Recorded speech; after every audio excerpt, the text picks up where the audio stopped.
Hey, welcome back to another episode of It's a Football Thing. As always, I'm your host, RJ. I'm joined by co-host, champion mates, Scott the Gooner, Rob the Red Devil. How are we this evening, lads? Scott, go to you first. Mate, doing well. Thursday, the rain stopped where I am, which is nice. Just a little break from it.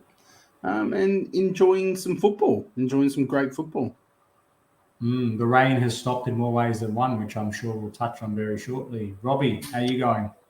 Yeah, a bit tender today, boys, but I'm all right. Kicking on, ready to talk some footy. Kicking on, kicking in. Maybe you can lift your leg up later and just to prove that you're not faking it. But it should be all good. For me, obviously, mixed emotions. Chelsea got a good win earlier. Very exciting game. But the giant elephant in the room, big news happening on the Chelsea FC front, which I'm sure we're going to unpack. Got a lot of mixed emotions, which I'm keen to share with you all. But, Scott, I believe we've got a few of us in the IFT couch. Yeah, absolutely. And if you didn't notice the pinned tweet, tonight's show is a phone-in show. So feel free to phone in. If you have phoned in, I can see already our friend Declared has. I know what he's calling to talk about. Just sit tight, and then when we get up to Roman, we'll bring in anyone that wants to talk Chelsea. If you want to chat about something that's not Chelsea related, just chuck it in the chat. We're more than happy to have you on, makes it more fun. But we've got Daniel here. Good evening, Daniel. Justin's in the house. We've got Tom from the United Pubcast. Him and Larry do some good work over there. Make sure you check the boys out. Declared's here and backstage. Can't wait to chat to him a bit later. We've got Eddie here. Evening, Eddie. Marty's here. Marty, feel free to call in and talk Spurs, mate. You are more than welcome. I got my bottle out for you. Yeah, Crazy Diamond saying, how's the flood situation? Look, we all live about 5 minutes from each other, us boys, so we're all in pretty good nick over here. But 10 minutes away, Camden's underwater, so we're lucky, and hopefully all those people are safe, mate. And there are plenty of people doing it tough, so you just kind of hope that things settle for them. It's been a crazy year. Floods. I just want to say, Scott, as well, the guys at the SES are doing a phenomenal job with all the cleanup, handling all the emergency calls, and just makes you feel privileged for having all of these people that a lot of them are on a volunteer basis, sticking their necks on the line to just help others, just being good people. So we wish them well. Yeah, absolutely. We've got Alex here too. And Marty, I saw some pictures you put up on Twitter actually saying the flood's at the end of your street. Hopefully all's well for you, man, and you guys get a bit of a reprieve. But boys, let's move on. We're going to start with some of the quick stuff. We're going to start by talking about the FA Cup action. There were some. We thought it would be a pretty dead round of fixtures, but it was anything but. And then once we've done this, we'll talk about some predictions and then get into Roman and get into a whole bunch of other stuff. Let's start with Spurs. It's only right we start with our friends Tottenham Hotspur. They've done it again. I swear to the Lord and Saviour, if you had to draw a picture of their season, it would look like this. Highs, low. High, low. Conte's leaving. He's going to quit. We do something great. Conte's, we're all good. We beat Man City. We flop again. What's wrong with these guys, Robbie? Robbie, what's wrong with them? First, let's give a bit of a clap to Middlesbrough, the Giant Slayers. They knocked out us. Now they've knocked out 2 Premier League clubs. Well, that's a big accomplishment, man. I hope they can. Where's the Giants, Rob? They're just Slayers, man. Who's the Giants? Yeah, salty. Small clubs. Yeah, they're like Chelsea soon to be, hopefully. Oh, we'll see. Anyway, yeah, look, that's what we say, mate. The famous word Spursy or the bottlers, but mate, it's not even a banter thing. They're just showing it up for what they are. And like I said, from beating City one day to losing and getting knocked out of the FA Cup the next week, it's just you cannot pick them, mate. I continue to say top 4, but after a result like that, you start putting question marks again. How's it going to happen? They're not making the top 4. There's no chance. Before we go to you, RJ, we've got boys from the football capital. If you haven't checked these guys out, they do awesome Aussie football content. They talk Europe, they talk local. Check them out. And I'm not sure which one of you boys runs the account, but if you want to jump on, we know you've got a good setup. We know you've got all the gear. If you want to jump on and say hello, feel free. But we are going to bring in our first guest of the night after RJ. It's going to be Marty, but I want to hear your thoughts first, Arj, then we'll get Marty's. I'm sure Marty's got what's right with them at the moment. They're just, like I said, topsy-turvy is putting it lightly. We heard Conte the other day saying everything we say has a purpose to it. We say things to evoke a response. They get a win, a decent win, and then they go and dish that out again. Look, they had their chances, but Middlesbrough equally had their chances. And on the night, I think they deserve to progress. But it's one of those things for Tottenham. FA Cup wasn't the priority anyway, so it's the lesser of two evils. Just the moment you trust them a little bit, they just do a Tottenham again. They just bottle it. So look, I'm quite keen to see what Marty has to say backstage, because there's enough good players in that team, in my opinion, to be doing a lot more consistent jobs, at least. Not better, but at least more consistent. Right, let's bring Marty in. Marty, you don't need any introductions, man. You're one of our regulars, big part of the community, but welcome. I'm going to try and have my self-control for this. I'm not going to take the mic, but I just want to welcome you with a quote from Mr. Chiellini. It's a history of Tottenham. Tell me you were shocked by this result. No. And that's probably the saddest part, as in being a Spurs fan, we're now not shocked by these results. Every Spurs fan will tell you, we beat Man City. Yeah, great result. Well done. I reckon 90% of Spurs fans said we're going to lose in our next game against Burnley. That was how we thought straight away. Then we go, we're going to play Leeds. We know how Leeds are going and how they attack and all this stuff. We're a big chance of beating them. Yep, no worries. But you know what? We probably won't beat Middlesbrough during the week. We've just come to accept the reality, which is so sad, that, as you said at the start, we're up, we're down, we're up, we're down. There is zero consistency in the club. And when you think about the managers we've had in the last 5 years, Pochettino, Mourinho, Conte, and the problem's still been there. It hasn't changed at all. So, we all keep talking about big turnover of players, who should go, who should stay. But the sad thing is now it's just not unexpected. And that is the really sad part about it, is that we play Everton this week. I've got no idea what we'll do this week against Everton on Monday. We could smash them 3-0. We could end up struggling, and Dele Alli comes on and scores in the 96th minute. It's just as likely. And can I put a finger on it? No chance. I was just about to ask you that, people ask me all the time, is it the coaches, is it the players? Obviously, you said you can't put a finger on it. I can't do it because you guys, like I said, have tried the world-class managers as we've tried ourselves. You guys, for stages, have had some world-class, you got your Kanes, you got your Sons. Conte's bringing in a few players that look like he wanted. I can't put my finger on it themselves, and I'm obviously not a Spurs fan, but like I said, on paper, that team should be doing better. As, my team's the same, but you should be beating Middlesbrough to advance in the cup final. Absolutely, mate. And that's the thing. We've got a World Cup winning captain goalkeeper in Lloris. We've got arguably one of the top 3-5 strikers in the world in Harry Kane. Heung-min Son is a world-class player. Yes, we're lacking in the midfield. We know that. And there's different players that are around the place that need replacing. But to not be able to go to a Middlesbrough or to a Burnley or to play Wolves or Southampton and not be able to get results, when you can go out 3 days later and go out and beat Man City away. We've done the double over Man City this year. And yet it still feels like what a shocking season we've had. How does it all compute? So to us as Spurs fans, it's just becoming this normality. It's becoming this really sad, we just get to expect it, and you just don't know. In saying that, I still think we'll get fourth spot. Marty, I want to ask you something, and this is a legitimate question. You guys, I remember back when Poch was let go, there were a lot of Spurs fans who were upset and thought, we're not going to get someone in who can get a tune out of these guys the same way he did. You've had Mourinho come in. You've had now Conte come in.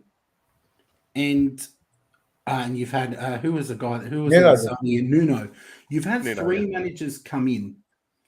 Do you think this is something that needs to happen for your club to kind of send a message to the board and the higher-ups to say, we need big work. We've gone through all these managers. We still haven't improved. We've probably got worse. Do you think this needed to happen, or would you have gone back if you could and just not got rid of Poch? Yeah, I mean, I was a massive Poch fan. And if you could if you offered me today, or even back in the day, between Poch, Mourinho, Conte, I think Nuno, I don't think was ever going to work. So I think, nice enough bloke, probably too nice. But out of those other three, I'd have Pochettino any day of the week. Not because I believe he's maybe the best manager out of the three. I think horses for courses, and Conte, obviously a very successful world manager. But Pochettino got Tottenham. He knew the players, he had them on that level where there was that respect, and the guys that we had in that team were at the level and at the maturity where he could just relate. And we got to the Champions League final. We performed really well. I think we second to Leicester in the year that we probably should have won the comp. It was really all firing for us then. So to me, Pochettino was the guy that came in and said, this is how we're going to do it. And he just got that real good level. Mourinho came in and said, hey, I'm Mourinho, just do what I say. And the boys went, yeah, whatever. Nuno came in and they said, who are you, essentially? And now Conte's come in and said, well, I'll fix everything. And they've gone, here we go again. So, to me, the worrying thing is Conte talking like, well, I'm there for 18 months and we'll see and all this sort of stuff. I don't believe in management contracts. I don't care if you sign a 5-year contract, it means nothing. But he's never given us the assurance that I'm going to be here. I want to build this club up. If it takes me 5 years, I'll do it. And he hasn't done that. It's been, well, and that big. And I said to you, Scotty, that, that sook that he had the other night, that was disgusting. The way he came out and absolutely, I've got to talk to this. I mean, can you imagine being one of the players who sees that? And it makes you wonder that behind the scenes at Tottenham Hotspur away in training, what's he like after a win? What's he like after a loss on the training ground? And are the boys actually going, I know this guy's got a name, but what's he doing? It's a worry. It's a worry. RJ, did you want to ask Marty anything while we got him? Because I've got a couple of questions, but I know you look like you wanted to say something. Yeah, I understand what you're saying, Marty, about trying to put the hat on the player's point of view and how would they be feeling when he's coming out and saying those things and he's being non-committal. And I think part of it is because he's just used to being a serial winner. And I mean that sincerely. He's just used to having more resources and winning that way. But I wonder, of the same token, is the fact that he's saying that, does he have a point? And more importantly, should the players be a bit more accountable for the kind of performances they're dishing up? Because on one hand, how can you go from being up here and then here in such a short space of time? So I kind of feel from an outsider's point of view, is he justified in having his whinge? Because these players, the standard deviation is so far apart in their performances. If they were getting smashed every week, what's he working with? You can understand, and he can nurture them.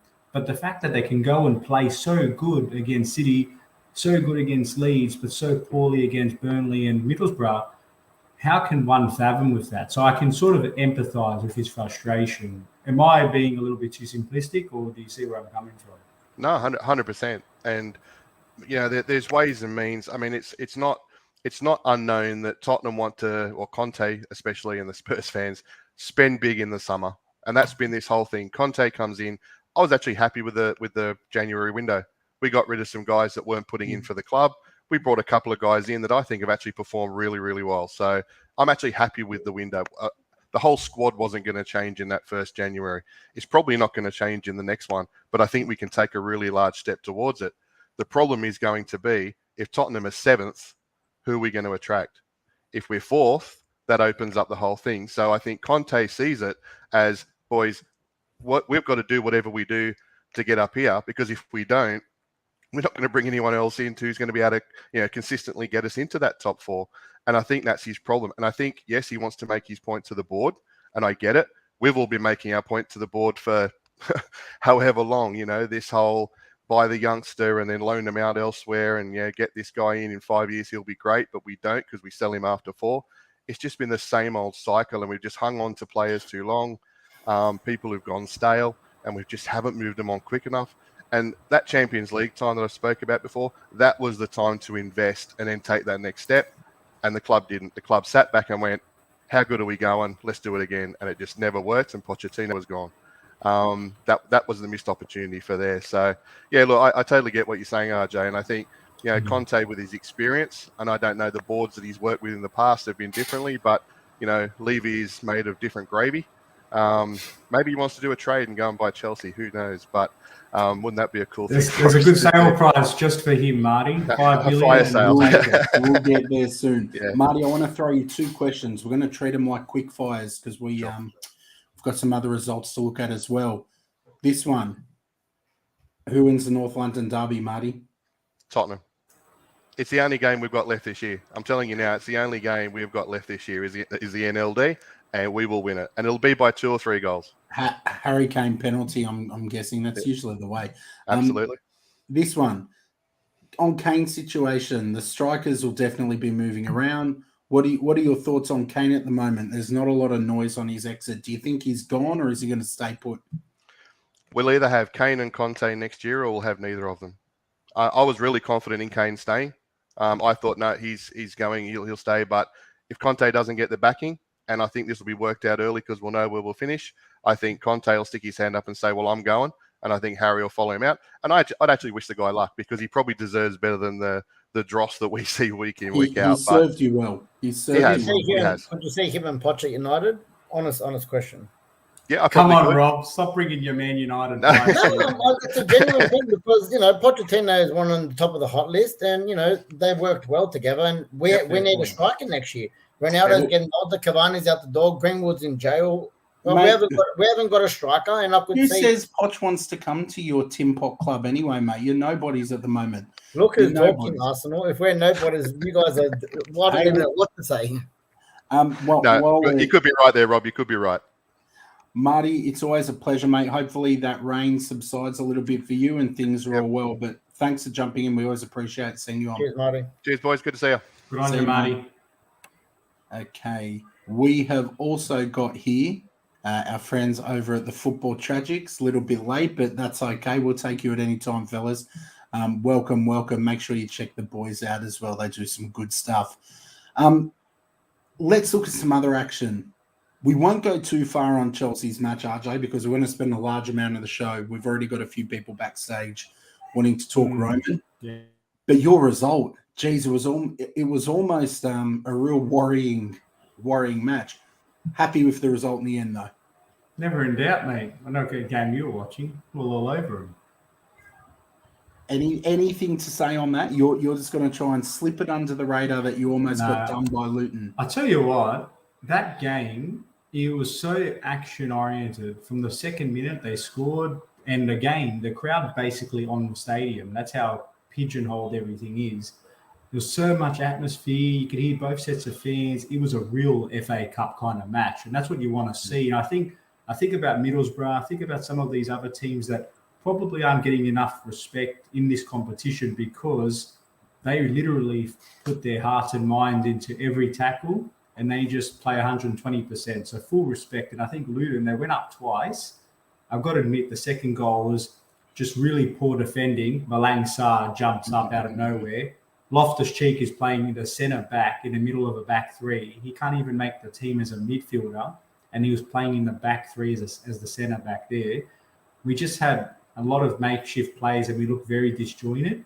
But Saul looked very good. Mason Mount, as we know, his dad and I are best friends now, so I can say that freely. They were good. Timo Werner, on one hand, very frustrating as he always is, but then scored an absolute cracking goal and set up Romelu Lukaku. So hopefully from his point of view, his narrative changes and he starts getting those runs on the board because I think we kind of need him for the back half of the season. Sure, man. It was Luton Town. We'll take it, mate. Excited by his goals. We've got a couple of lads at the back who want to talk some Roman Abramovich. So what we're going to do, we're going to ask you guys to sit tight a couple of minutes. We're going to smash through some predictions now because there is some Premier League action on the way. Daniel saying that it was a crazy game. Chelsea were all over them, but Luton had some good fight. And at the end of the day, you got the job done. You're in the hat for the next round, and that's more than mine and Robbie's team. So a good result, but a worrying one. Trippy's here as well. Loving the retro jersey, the retro feels. Nice to have you here, Trips. I'm going to share my screen. We're going to do some predictions, and then we are talking Roman with the Chelsea boys who have phoned in. Please feel free if you want to jump on stream. You don't have to talk Chelsea. You might like to talk about the big Manchester derby. We know we've got a few Man United fans here. But for now, it's all about Leicester and Leeds. Robbie, let's start with you. Yep, I'm gonna go quick for these ones, boys. 2-0 Leicester. Yeah, I'm going 2-0 Leicester as I know well. they've got the new manager in, but I still think that Leicester at home will have too much. He's not going to save them. I think they're still going to be rubbish, to be blunt. I don't think there'll be any bounce except down to the Championship.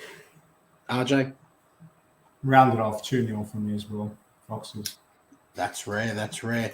Aston Villa hosting Southampton, who had a really impressive win over West Ham in the Cup. That'll give them confidence. RJ, what's going to happen here? What's going to happen is a very exciting game. Very tense, I expect. At Villa Park, I take it, being Aston Villa on the top there. I think this will be a draw. I think we will see a 1-1 draw here. Yeah, took the words out of my mouth. I'm going the same 1-1 draw for that. Yeah.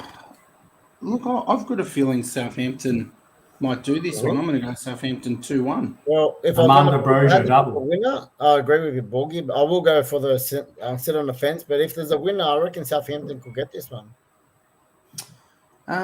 Burnley, Chelsea. Not going to be an easy one, RJ. Hopefully not a banana skin from your perspective. What's going to happen here? Well, we've just obviously got the big elephant in the room happening behind the scenes. I wonder how much that's going to play on their minds. And obviously, Burnley, every game is a 6-pointer from there on in. They're going to make this incredibly difficult. It's going to be us 75% plus possession, Burnley trying to hit us on the break. It really all depends on our availability. We've got a lot of injuries that happened out of the League Cup game. But in the end, I'm hoping that we do just enough to get by. I honestly see this being a 1-0 to Chelsea. Like, that's how tight I think this could be. Yeah, I'm going to agree with you. But I'm just going to give you an extra goal. Get your own tip, mate. 2-0 Chelsea, mate. Yeah, Robbie? same. 1-0 Chelsea. I think they'll get this over the line just. Newcastle, the Premier League's richest club, hosting Brighton. Newcastle are in some red-hot form. Brighton have been a little bit all over the joint. I'm going to keep this one simple. I'm going to go with a 1-1 draw here. What about you, Rob? 2-1 Newcastle in this one.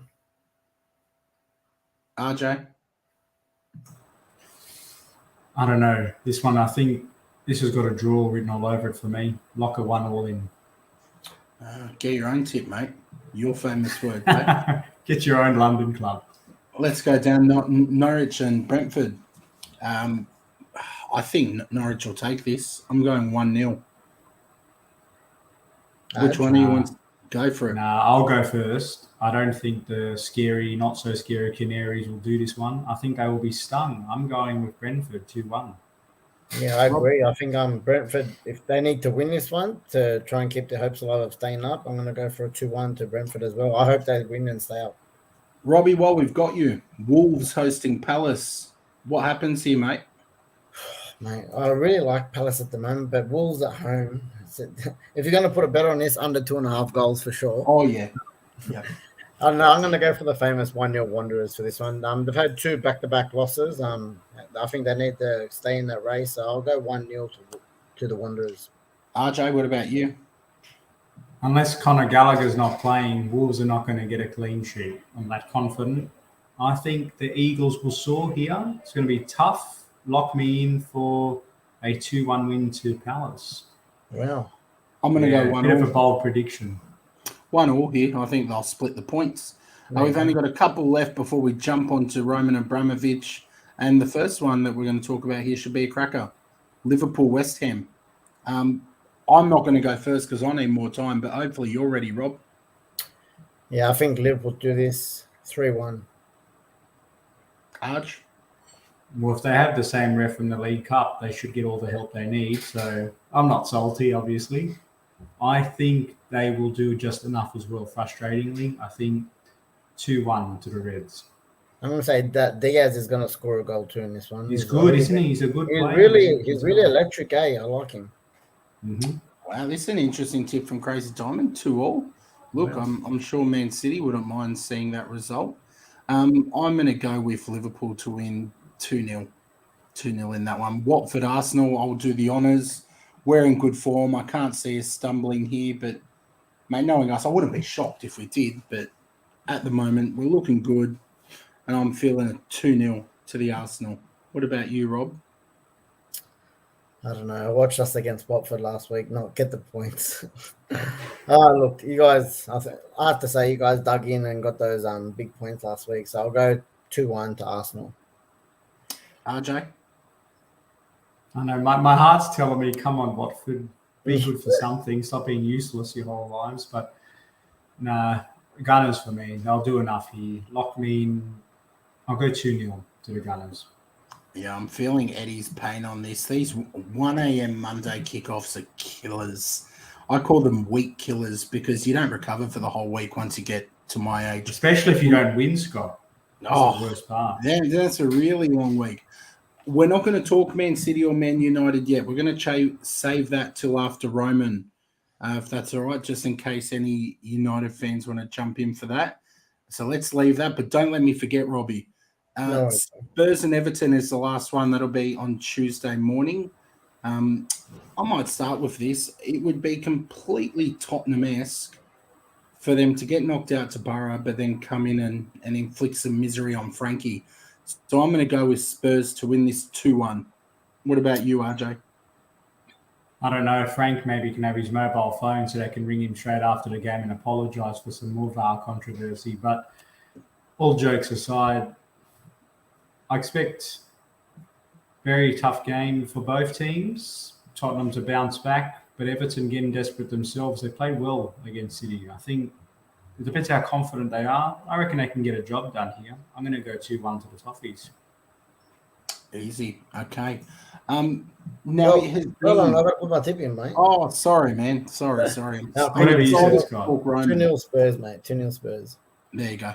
Agreeing with the man, Marty. Right. We have seen in this crazy, crazy world where things seem to keep getting crazier that there's been a bit of a shake-up at Stamford Bridge. Not something I don't think anyone would have predicted, but there has been news about Roman that he first transferred custodianship of the club over, and now the rumours are red hot this morning that your club is going to be sold. We've got Declared here. Everyone knows Declared. We've got Harrison, I believe, first time joining us on stream. Just remember to keep it clean, boys. But we're going to get you to start first, RJ, and then we're going to throw to Declared and then Harrison. Just give us your views on what the hell is going on with your club. It's crazy, and I'm sure the boys are going to share their views too. But for me, I'm in a bit of a holding pattern at the moment because what do we know?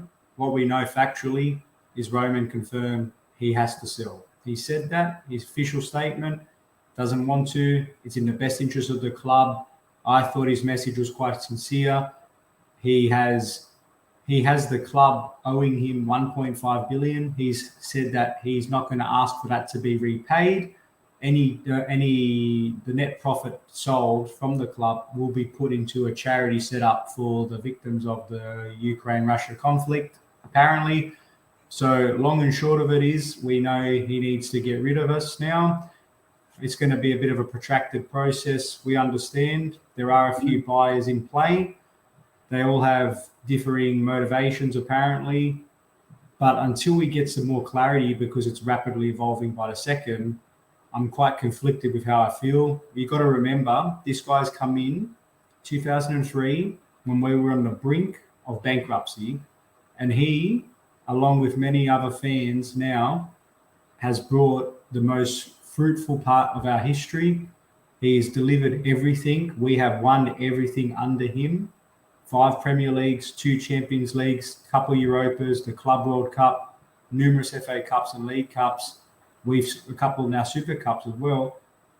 It's going to be a sad, strange, and surreal world post-Roman without Chelsea. So look, low-key, very taken aback by this, quite emotional, because for the most part of my growing up, aside from the first few years, it's been a Roman-based Chelsea. So to not have him there, who he's been a genuine supporter, and I'm not taking the mick out of Man United and Arsenal and all their bosses, he was the most actively passionate and supportive manager who put his money where his mouth is. He's built our academy from the ground up. He's turned us into one of the most profitable powerhouses in Europe, in the world. And perhaps his parting legacy is the fact that he's built our academy to be as good as what it has been. And also the fact that he said, I'm pardoning £1.5 billion for the club. That's a huge, huge thing. And it's just a number, but that's an almighty big number. So look, Harrison declared, I'm sure going to add on to that. But those are my initial reflections. It's quite surreal. Still hasn't sunken in yet. Declared, jump in, man. Give us your views just generally on the situation at this point. How's everyone doing?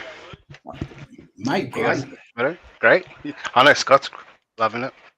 Yeah, I was pretty sad, but Marty McFly with his Tottenham rant cheered me up a little bit, so I'm happy about that.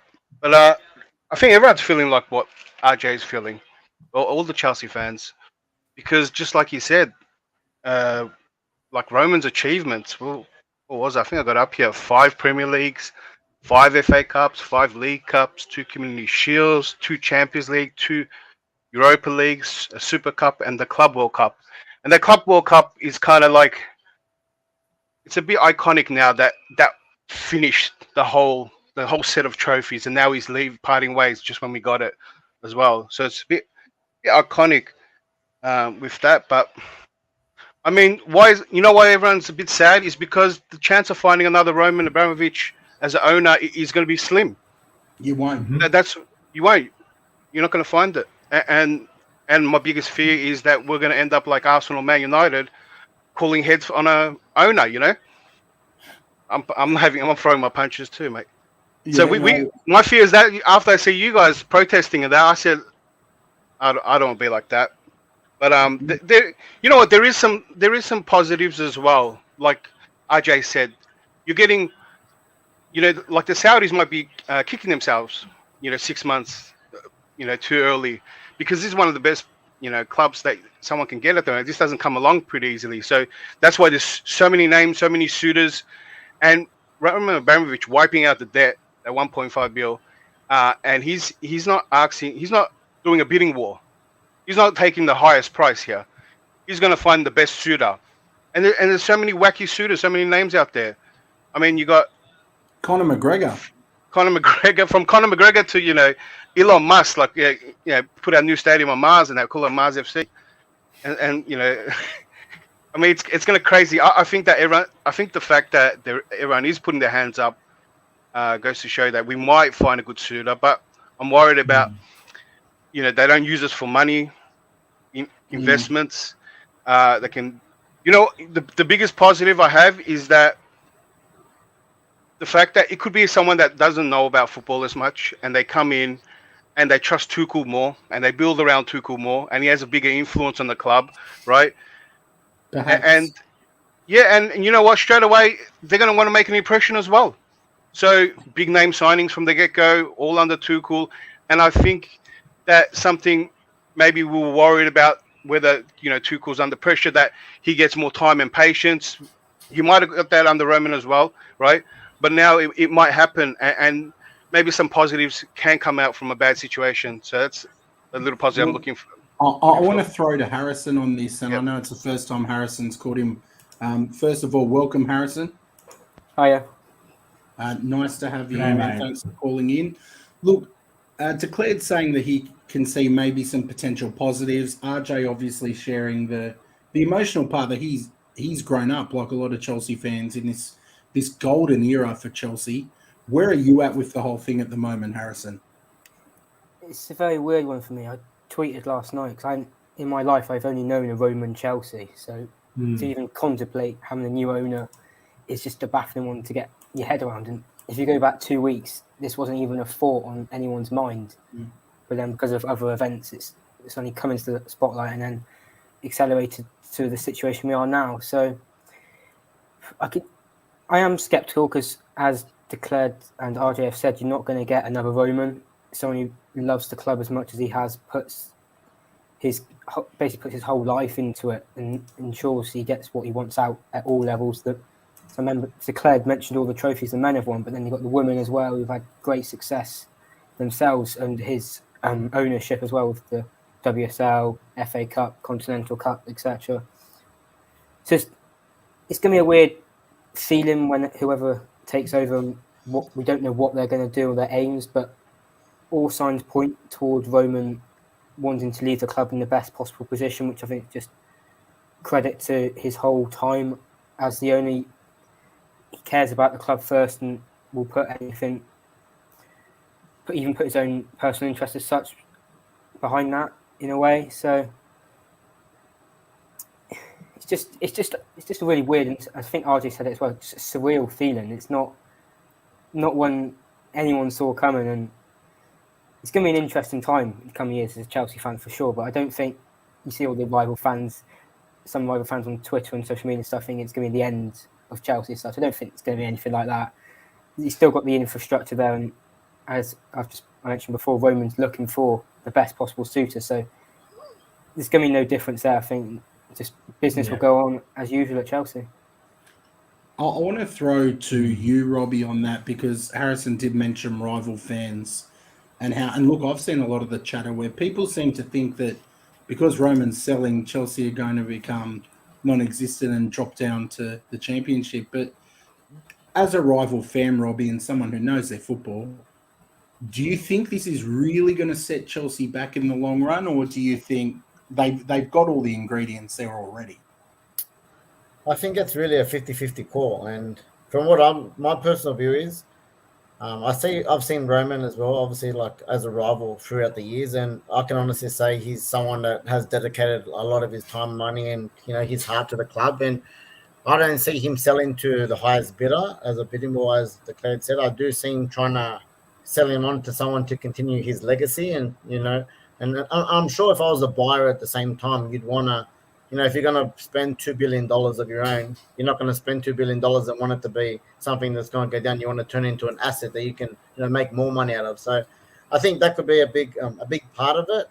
But I still think it's very sus, the whole situation. I obviously don't know all the information, the backstage, but I still think it's very dodgy how how quickly this is happening, why he wants to get out so fast. It makes himself look like he's done something wrong. Like, I know he's saying it's best for the club, which I understand it probably is the best for the club and the fans at the moment, so there's not so much heat on them. But this is happening within like 24, 48 hours, man, for someone to just say, yeah.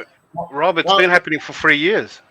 Yeah, but okay, it's really in the last 48 hours, it's really kind of, but when he lost his visa, right? 2019. So this was all happening. So this was all in place because this was the building blocks of it, right? So it started 3 years ago. It was getting close that he had to, because he pulled out of the projects and he pulled out a lot out of the stadium. Yeah. And so this was on his mind probably, right, from then. So it's not.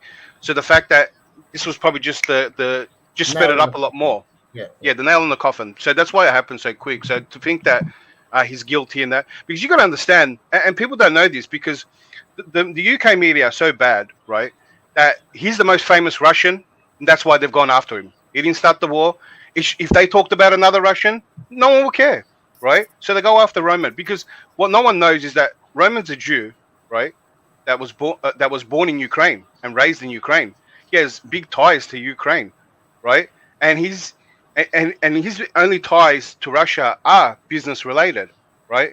And that's why when it comes to when Putin came into power, he saw the picture and you had to obey, and along the lines of that, right? And he still got power there. But for him to be targeted as, the big wanted picture of the cause of the war up there with Putin is crazy. And like RJ said, that the money of the club's going to victims of Ukraine too. Declared, I just want to jump in on that because I know there's been a couple of questions in the chat, like people asking, like I know there's one here. Do you think it's fair, and how do you feel about owners that have donated to political parties? I know for me personally, and I can't speak for Robbie, I can't speak for RJ. There is already way too much politics in football, and I personally, in terms of my philosophy, you won't catch me talking about whether I think it's fair or not because quite simply, I don't know enough about Abramovich I don't know enough about what's going on in Russia and Ukraine. I just don't know enough. I have a very kind of shallow understanding of it. Yeah, I agree with you, Scotty. I don't know much about it either until obviously you've seen a little bit more in the last 48 hours, but there does seem to be a lot of grey area in it. And that's why I think that he's saying... Yeah, another thing, it's a good point. I think, though, part of that is obviously it's externally influenced. If someone said to you, all of a sudden, your income and the way you earn money, we're going to sanction that and block it, you're going to do everything you can to unwind and divest those assets so you can free yourself up of money because the government might have changed the policy rightfully or wrongfully. We don't know. We're not experts. We can't comment. But from his point of view, you're right. It looks this is all escalating quite rapidly, but that's because the situation that's happening overseas is escalating quite rapidly, and he has to make some decisions quick, smart, because obviously he can be on the hook for it. Now, I'm not sure if you guys saw this as well. I'm pretty sure that Clayton and Harrison would have seen it. This is the thing about even the press conference the other day with Thomas Tuchel. This guy here is a manager of a football club, qualified, talking about the realms of football, squads, tactics, opposition. The amount of questions he was fielding about the Ukraine-Russia conflict, what's happening with the club's ownership structure, you saw him bite back and say, stop asking me because how would I know? I'm in a position of relative comfort. Leave him alone. Yeah. Now, to me, this is one of those things where you're blurring the lines between football and things that are not connected to football. Now, I don't know if you guys saw it, but the point I'm making is that with this kind of stuff, people have views because we all like to have commentary. That's what we do as couch critics.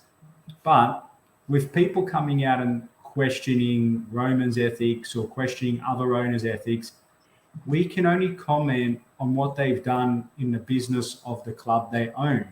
Now, I know certain personalities will come out and say, but that's not ethical. You should know about what your club's doing. And yeah, that's one point of view. But equally, that is just an opinion. And your opinion doesn't have more value than what my opinion is. So people, I think, should be a little bit more sensitive in how they're coming out and attacking other clubs and owners and fan bases. If you're going to attack Chelsea, attack them because they haven't been playing good football lately. Don't go and attacking him because you've read in some article about some potentially shady business conduct. The reality is if you're making that commentary, you've just read someone else's opinion on it anyway. So what makes you qualified? Anyway, we digress. Coming back to Roman, final point I want to make on it is it's a rapidly fast situation. He's had an incredible amount of success at the club. His two biggest legacies is left, apart from the 21-odd trophies, is the fact that he's built the academy from the ground up. Tomorrow, we could put a pause on transfers and have another transfer ban and still escalate and elevate a bunch of graduates, and we'd still do a decent job. And equally, the fact that he's pardoned that $1.5 billion burden is another thing that leaves us in good stead. We're a commercially attractive club, Rob. We all know this. Women's dominating, first teams, champions of the world, and the graduates all the way down for the grassroots level. If I'm a prospective buyer and I'm coming in, you're going to take in a club that doesn't need a transition build. We are the polished Rolls Royce, ready to rock and roll. Yeah. Can I answer that, AJ? Go for it, man. And when you finished, declared, when you added what you wanted to add, to wrap this up, I want to ask you, Harrison and RJ, just probably one of your standout memories from Roman's time in charge. So once you've added what you want to add, just give us one of your memories as well. Then we'll go to Harrison. Yeah, I wanted to add that everything that even RJ said and all you guys said is that I think that's had an influence on the buyers as well, because when it comes to the what was it called, the character test, that when the test they see if you're fit enough, the ownership, sorry, they knew about Roman for a long time. They know about Saudis, Qataris. There's wars going on with them as well. There's a lot of people that are involved in some kind of war and some kind of shady business. You're not going to find a billionaire that hasn't been somewhat involved, right? But they all pass the test. But does that now I feel that you're gonna the owners that are coming out aren't the Arabs and the oligarchs and stuff like that. It's more American owners, right? And that's what you're seeing there. I think this what's happened to Roman is going to discard a lot of billionaires to buy clubs in the EPL just because of what's happened as well. So I think that's why you're getting a similar type of names and investors and there's people that like I think the Saudis will stay away. I think they're worried because they got big ties too. What happened to Roman could happen to easily them as well. So I think if they're setting a precedent with Roman, then this could have maybe a small domino effect in the near future as well, where they start going after other owners. Hit us up with a memory. One of your favourite memories from Roman's era. I think the first Champions League. Yeah, I thought you were going to say that. I wouldn't know what that feels like. With Super Frank. Yeah, like, hugging. Yeah, he was so happy, and I think it was the one that he chased so much. To watch 2 finals, I think, he really pushed for it. I mean, like we all said, he is a massive fan. He's just a fan, and he pushed. Yeah. Before I let you go, what do you think of it? Do you remember this one? I do. I almost slipped too, kicking a few things. Oh dear. Hey, but that was salty United fans. What are we gonna do? Yeah, that was replaced with the Gerrard slip. So no one remembers the John Terry one anymore. Hey, Declare, it's always a pleasure, my man. Looking forward to some pro clubs with you as well. Thank you for calling in. I'm going to let you go and move on to Harrison. Thanks again for coming on. Thanks for having me. It's great. See you guys. See you, mate. Yeah, bro. Harrison, the floor is yours. I promise I'm not going to banter you and put up silly comments from United. Don't trust his promises, mate. Don't trust him. You seem like a nice guy. Declared shady, so I don't mind geeing him up. Give us one of your favourite memories. Just first, before I do the memo, I just want to touch on what RJ said about the press conference, because I was watching it. It was like the 5th or 6th question about the whole Ukraine war, and I was just at one point I can understand, because obviously I'm doing sports journalism myself at university, so the editors want from the journalists, they want that line from Tuchel on that to then lead for the next day in their stories. But it's just after a few, you're not going to get any further, and you could see him getting more and more agitated. I think I saw a discussion on Twitter that in Germany, you hear more from people higher up in the club, on the board, more often, who would be more suited to give their opinions on or views on the matters like these. Whereas in England, you just throw a manager out for a press conference every week, and he's just left, or they are just left to take all the heat themselves. And how often, as like Chelsea fans, we heard from like the likes of Mourinho or Bruce Buckle. Roman's quiet man himself, but just other people on the board, you just don't hear from them in general. So it's probably an interesting angle to look at it from there.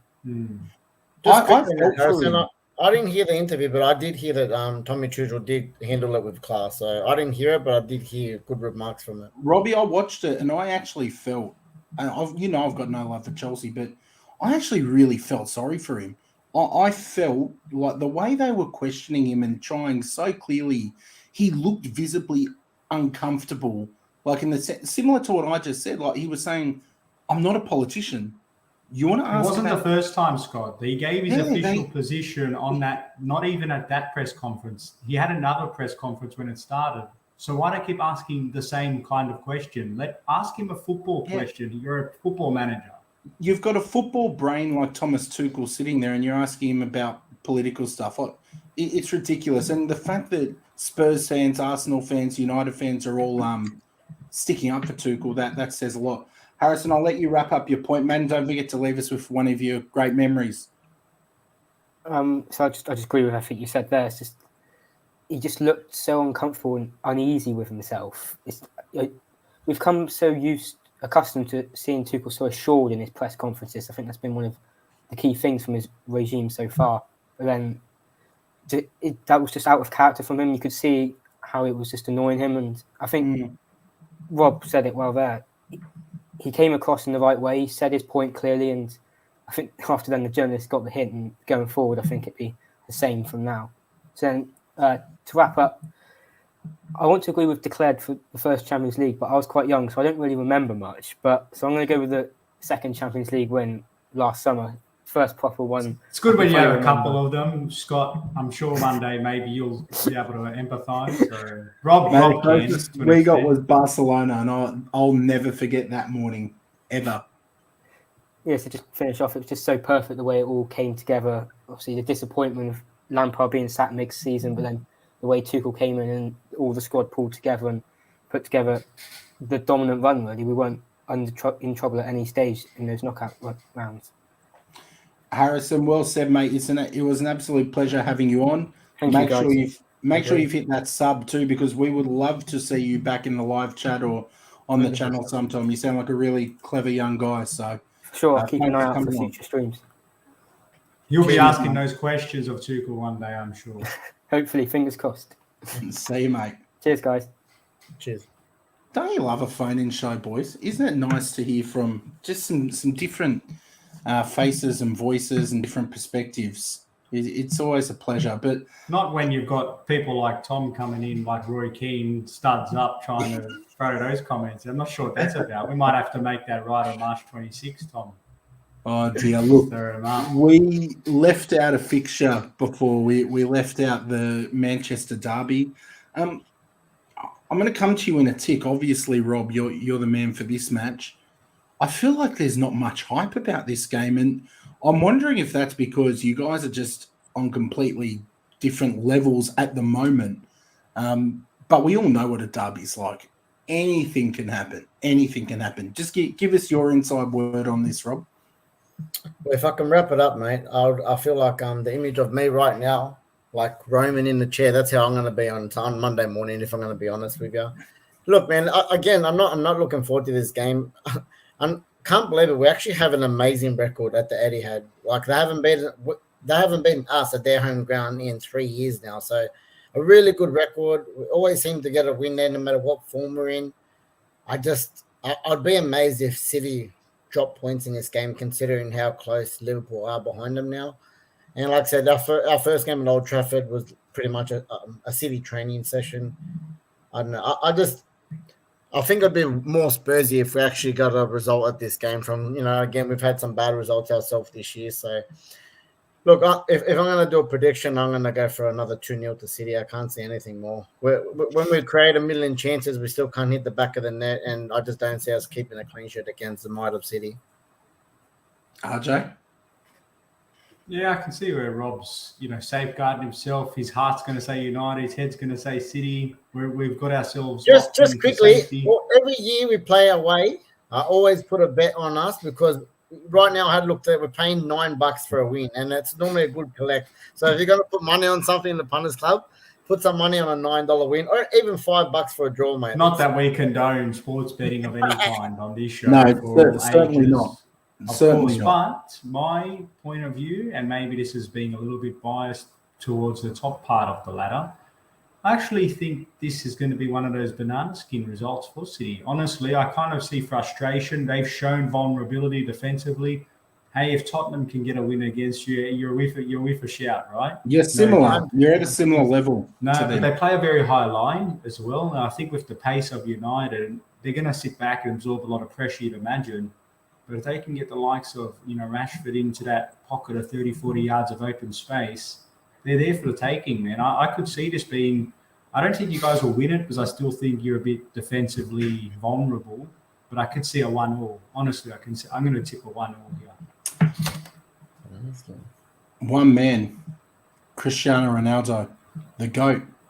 That's all it's going to take. Missing penalties against Middlesbrough. No, don't worry about that, man. No one's missed a better penalty than Kepa and John Terry. Let's worry about those two boys. But Ronaldo is going to be the man.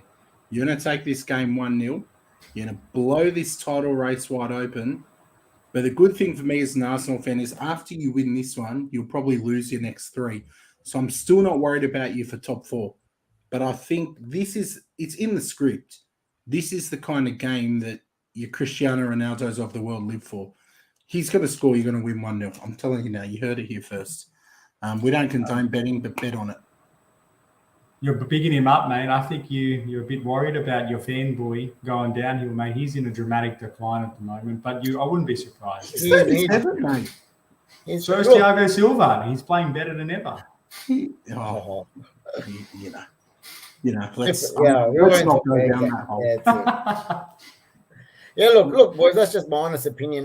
You have to go, like you said, a derby, anything can happen, but you got to look at our performances over the year as well. And like I said, it's easy enough for me to say it's a Manchester derby, but I had the same feeling early in the year when it was against Liverpool and we lost 5-0 at home. And then the same feeling again when we had City at home and we got played off the park. So, again, we've got a great record there, but I just look, anything can happen, but I really just if City let this slip, it's pretty much like giving Liverpool the title. So it's just as bad either way. Yeah, that's huge game for City.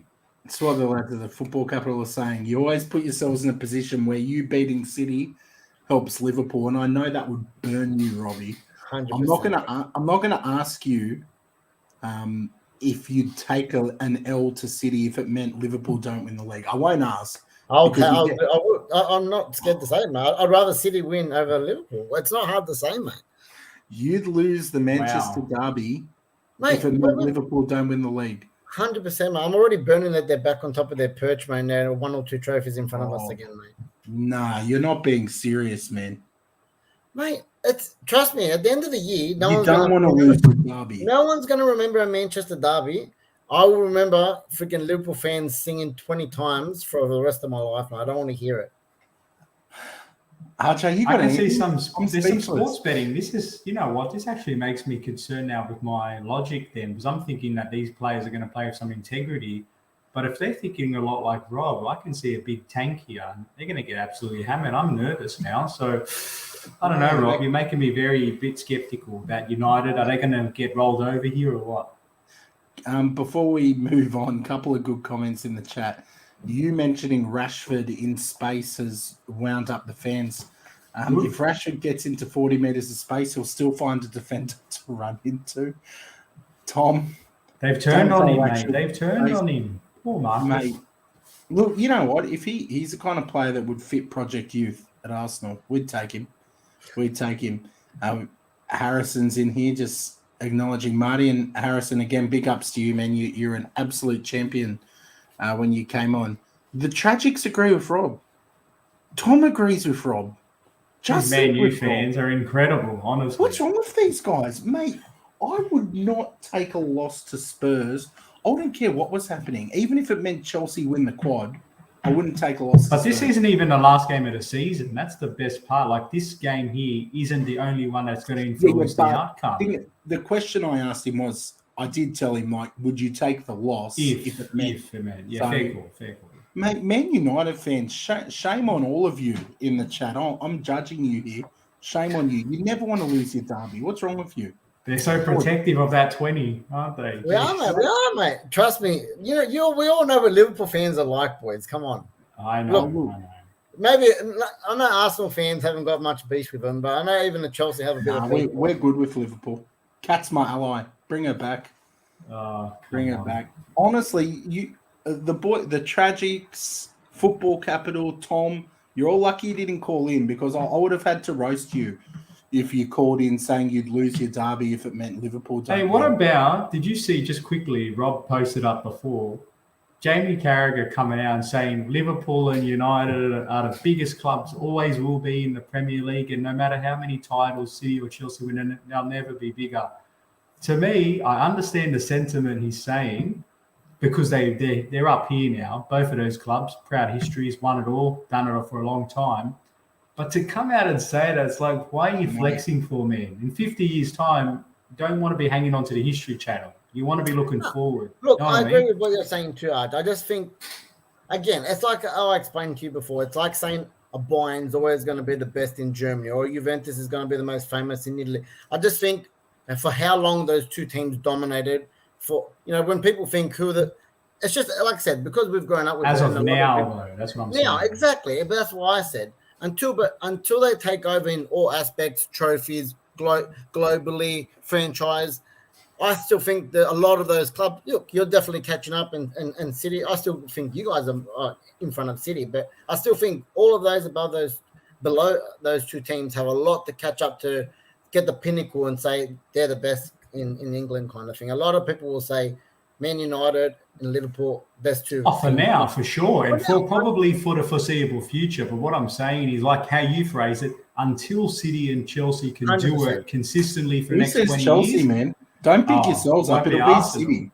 When you win a Champions League, come talk to us, mate. We've got the most promising manager in world football, Project Youth.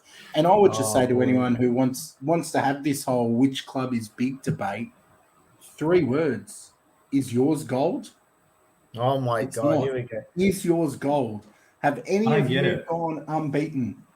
I don't think so. I'll never get how Gunners fans hook onto that. Like, they're so proud of it. We're literally invincible. We couldn't be. You literally missed a squiggle. You had more draws than Mr. Squiggle. Exactly. Have you been able to do it? It's nice. It's nice to have a gold trophy, yes, but I'd never big that up. Like, I don't know, like a Champions League. Because you'd never get it, mate. You'll never big it up because you'll never win it. Like, we could win. Liverpool nearly done it 2 years ago. They were one game off. didn't. But they didn't. But I don't see the big thing behind it. It's a nice thing, nice piece of history, but that's about it. Hey Rob, you know what they haven't done? They haven't won it all either. Just focus on that one at a time. Exactly. Oh dear, look, mate, look how salty everyone gets because their club will never achieve it. I mean, look, if it's that easy to just draw all those games, just go and do it and get your own gold trophy. But I mean, you haven't got one, and if your club's got one, I'm happy to take your stick. But we'll get your gold patch on your crest, mate. That's what you need. The gold crest on your go get a treble or something. Listen, we've descended into chaos, boys. We have descended into chaos. And look, Guna Eddie with the smartest comment of the night. It took a corrupt ref to stop us. I still have nightmares over that United Arsenal game. That was a disgrace. But we might need a separate stream on that one night. I'm going to remind you, if you have just jumped in the stream, because this is always the way. We get to the last part of the show and it jumps right up. Smash that like button. Make sure you've subbed if you're new. You missed a great phone-in show, so go back and watch it. We had some awesome calls in. We talked Roman. We laughed at Spurs together. It's been an absolute cracker. We talked about why United are a small club. You've missed some good fun, so make sure you go back. Boys, we're going to do some quick fires in a moment, but I just want to show you a couple of comments in here. Football Capital, boys. You're going to have us on there, boys, and I'll argue this with all of you. I know you've got some good gooners who come on. The gold trophy was salt, just salt. I'm just reading salt. Yep, more salt here, more salt. Eddie, just like me, is enjoying the banter tonight. I've enjoyed it too, so it's been a good one.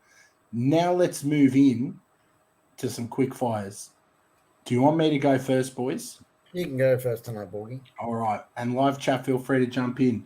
This one's a little bit deep, a little bit philosophical. Would you rather be born as just an average person today or be born as a king 200 years ago? I'd like to say that I'd go the king route, that one. You probably only live, 25 years, though? 25 years, bro. The Romans freaking lasted ages, didn't they? They were eating good food. They didn't have to do much. Good vino. Good vino, watching the gladiators. You know, I'd like to. I've experienced this life. I'd like to see another one, so I'll go for the king one. Mate, you're already a king, Rob. You're the king of the IFT podcast. What about you, RJ? So what was it? It was 200 years ago, king, or 200 years ago, or just the average person today? Average is so vague, isn't it? You well, know just what? mate, just like me, a person just like me. Oh, king 200 years ago. Yeah, absolutely. Mate, well, look, for me, I'll probably say average person now because there were no gold trophies 200 years ago. So that's not something you get to see. It's once in a lifetime. So I would do that, certainly. And I think now, man, we've got all this technology and stuff and people are living longer and partying a bit harder. So why not? Yeah, I'd go now. Definitely go now. Let's look at some from live chat. Gunaretti saying king. Dan the man, love it. He is Dan the man. Tom, I'll take 5 minutes as a king than anything now. Oh, dear. Look, there's some good comments. I told you it was a deep one, boys. I've got another one, but I'll let one of you go first if you want. Robbie, you want to go? Oh, Arch? Yeah, I'll bust my two out quickly. Just as a quick food one. When you order a meal at the pub, Do you opt for the chips and a salad or the veggies on the side? Oh, do I need to answer? Oh yeah, you have to. I think it's pretty obvious, Matt. I'm a chips man. No room for veggies on my plate. I actually mix it up. I go for the chips and veggies, to be honest. Yeah, Depends on the veggies. I'm getting complicated now. But it's got to be chips salad on there, for sure. Chips and salad for me. And the last one, boys, doesn't have to be your team, but if you want to throw a few in there, favorite derby moments. Throw one or two in there. Like I said, that can be your team, and then throw a random one if you like as well. Look, for me personally, and we obviously had we had that awesome news that came out the other night that Celtic and Rangers are going to play down here. Celtic and Rangers will be coming down. It will be the first ever Old Firm derby played not in Scotland. They're not happy about it.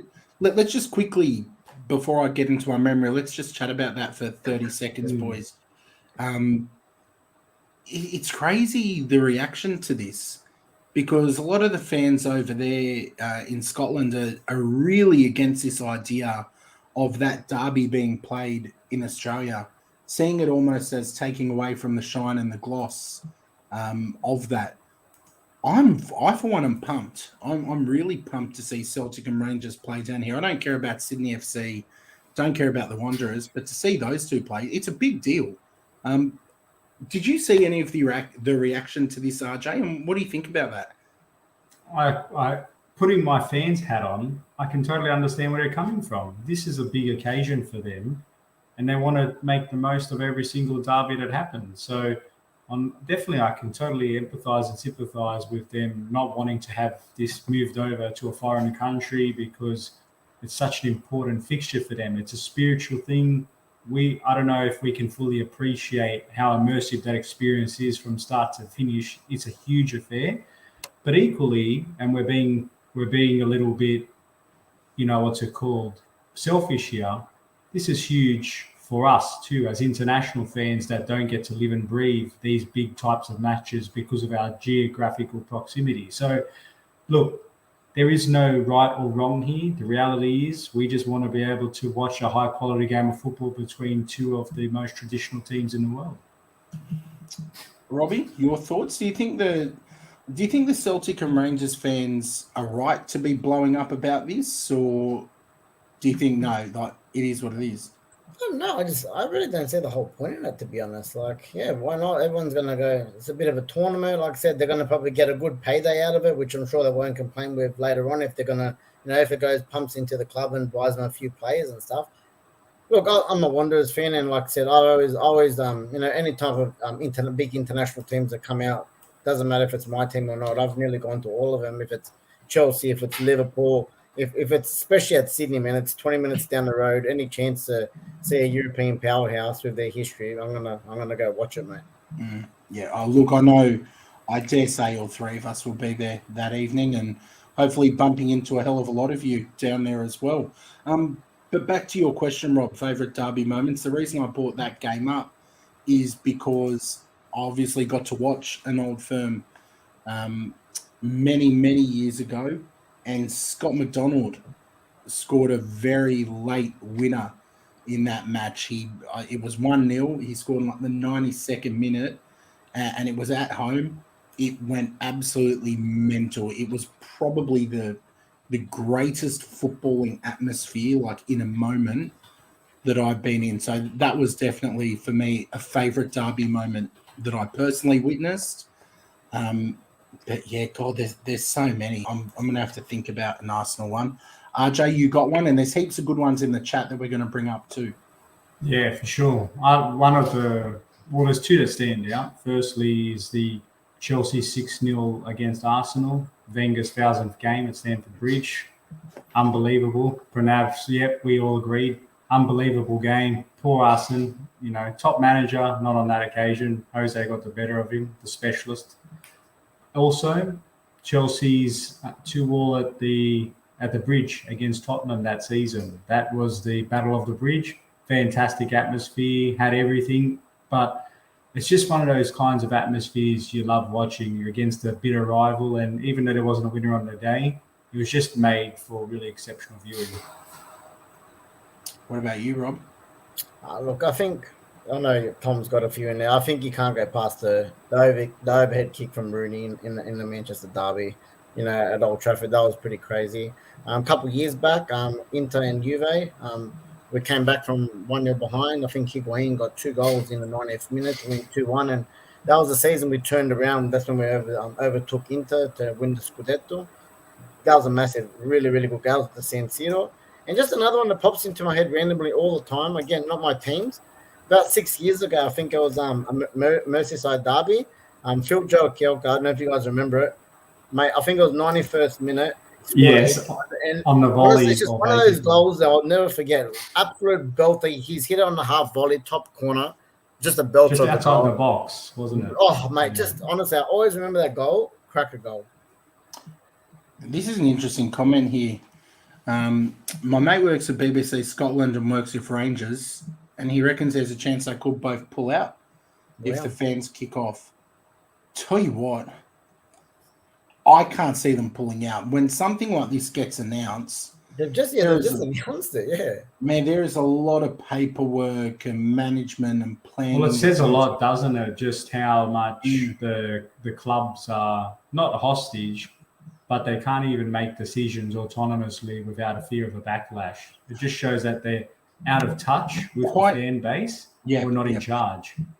Quite frankly, don't sit and whinge about the money in England and the money in other leagues and how people don't respect Scotland and their league, which I have no issue. I love the league. I'm a Celtic fan. Ange there, it's great, but you can't have your cake and eat it too. You can't whinge about it. But then when there are these big opportunities to expand your brand and go and do some commercial stuff, just turn around and want to be back in your shell. You can't have your cake and eat it too. If you're a big club, big clubs in this day and age do these things. They go commercially and play abroad. They get around the world. They engage with a global fan base. So if they aren't going to do that, don't sit and say that you should be in the Premier League or that you're a big club or any of that, because quite frankly, you're not. You need to have a big club mentality too. I don't know if you boys had any final comments on that before we do your quick fire, RJ. No, you wrapped that up. No, all good. Let's do it. Yeah, okay. So my question, I've actually got 2. First of all, what's an underrated comedy that you would recommend to someone? So not your favorite, we're not doing favorites, but just an underrated comedy movie that you think, you know what, I really like this. I don't know if others have cottoned on to it. Ooh, God, that's tough. You always have I'll go quickly. It's a really, really old. It's an oldie. Martin Lawrence. It's called Blue Streak. I don't know if anyone's ever seen it. Yeah, that was a funny movie, mate, back in his day. The one where he left a diamond. Yep, that's the one. Yep, he left the diamond. He was like undercover cop. Yeah, that one. Yeah, classic. I've got nothing. And you can't say Arsenal as a comedy. Buy me a bit of time, RJ. Buy me a bit of time. Excellent. All right, I'll tell you one. Hot Tub Time Machine. It's an I just think, and it's there's a second question connected, but Scott, we need your answer first. Look, Napoleon Dynamite for me, actually. That movie doesn't get the respect it deserves. It's a masterpiece. It's a marvel. So, yeah. You're such an Uncle Rico, honestly. Yeah, that's it. What's your next part of the question? Life. But just look at some of these answers first. We've got Scary Movie, got Life. These are classics, throwbacks to me. Wow. Pack it up. What a show. Next question.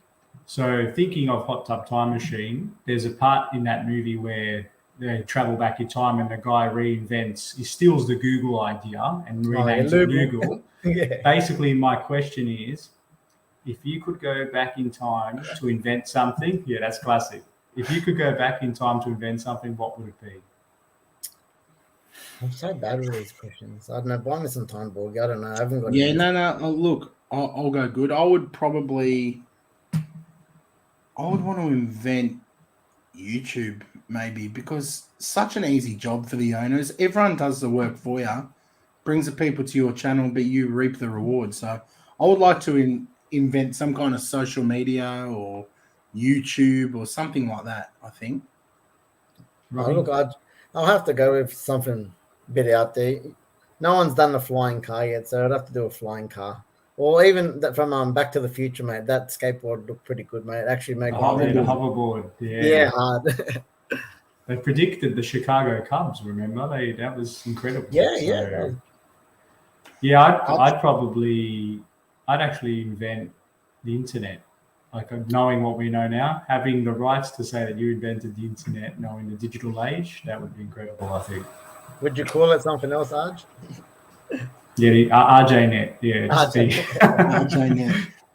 Look, it has been an absolute cracker of a show. For those that have jumped in late or maybe missed it, I would encourage you to really go back and watch. We had an in-depth conversation on where Chelsea are at and the end of the, well, potential end, because it hasn't fully happened yet, the potential end of the Roman Abramovich era. We had some great call-ins on that. We talked about the Manchester derby. United fans speaking absolute madness, both in stream and in chat. We talked about Spurs bottling it in the FA Cup. It's been a big one tonight, an hour and 15 minutes of fun, but we will do this again soon because we always love when you guys call in and it's always nice to see new faces. RJ, any closing words, my man? I've just got a question for Rob and United fans. You said one of your highlights was the Manchester derby, his overhead kick. Would have Rooney tanked that to give Liverpool the title? You know what? He's a scouse himself, mate. So it's a hard question. I definitely. Rob hates Wayne Rooney is the headline. Yeah, I don't know. Don't we all? Look, I think he hates Liverpool more than anyone, mate. So no, I don't think he would have tanked that, mate. No way. Oh, okay. Yeah. Well, for me, final words just to say, awesome episode. How I'm feeling personally, it's a little bit of mixed emotions. Obviously, on one hand, high flying, got to meet one of my favorite players' dads, had lunch. It was the stories this guy shared is something I'll take with me to the grave. Like, well, mate, we need to get him on here. Well, I don't want to give too much away, but that might be happening. Wink, wink. But also, from a club ownership perspective, it's left me with a lot of doubt and questions, which I'm sure we'll get some answers over the coming weeks. But all in all, great to be back with you fine gents. Absolutely. Just a couple of quick comments here. Football Capital, thanks for tuning in tonight, lads. Collaboration soon. You let us know. We're always happy to link up, particularly with other Aussie content creators. We all want to help each other out. Adam, just echoing my thoughts. Stay safe in the weather, everyone. Look after yourselves, look after your family, and make sure you enjoy your football. If you are new here, please make sure you hit the sub button on your way out. If you haven't already, click that like button too. Really helps us build on some of our positive momentum. But we are back on Tuesday evening, 8:30 p.m. Australian time, 9:30 a.m. UK time. We'll see you then. Take care and enjoy your football.